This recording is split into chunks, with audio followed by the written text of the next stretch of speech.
3 seconds.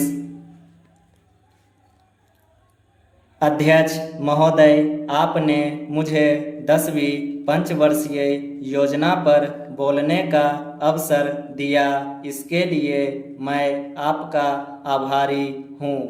आपने मुझे कम समय दिया, इसके लिए भी आभारी हूँ। अभी मेरे से पूर्व कुछ सदस्यों ने हम पर यह आरोप भी लगाया कि हम योजना में विश्वास नहीं रखते।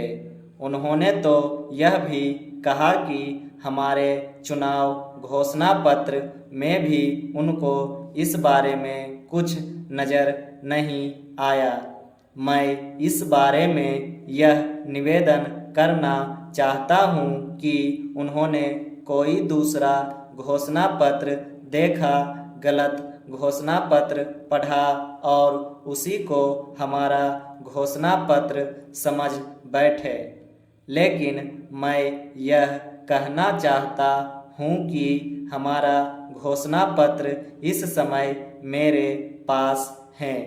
इस घोषणा पत्र में हमारी घोषणा में योजना के बारे में स्पष्ट रूप से कहा गया है कि हम योजना पर विश्वास रखते हैं, लेकिन ऐसी योजना पर विश्वास नहीं रखते जो जनता के दुखों को दूर नहीं कर सकती, जो जनता के कष्ट दूर नहीं कर सकती। आज तक जितनी भी योजनाएं बनाई गई है, जिन्हें हम पहली पंचवर्षीय योजना, दूसरी पंचवर्षीय योजना और 10वीं पंचवर्षीय योजना आदि कहते हैं, और उन योजनाओं में हमने जो कुछ निर्धारित किया उनसे हम जनता के दुखों को दूर नहीं कर सके और जनता के कष्ट दूर नहीं हुए। इन योजनाओं के परिणाम भी हमारे सामने हैं।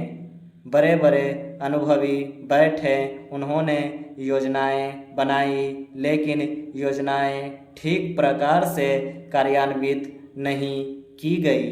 उन योजनाओं में काफ़ी दोष थे, जिसके कारण ये योजनाएं लोगों के दुखों को दूर नहीं कर सकी। लोग दुखी ही रहे।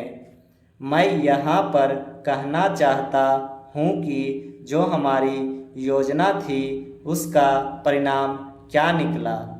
उसका परिणाम यही निकला कि हमें रुपये का मूल्य कम करना पड़ा।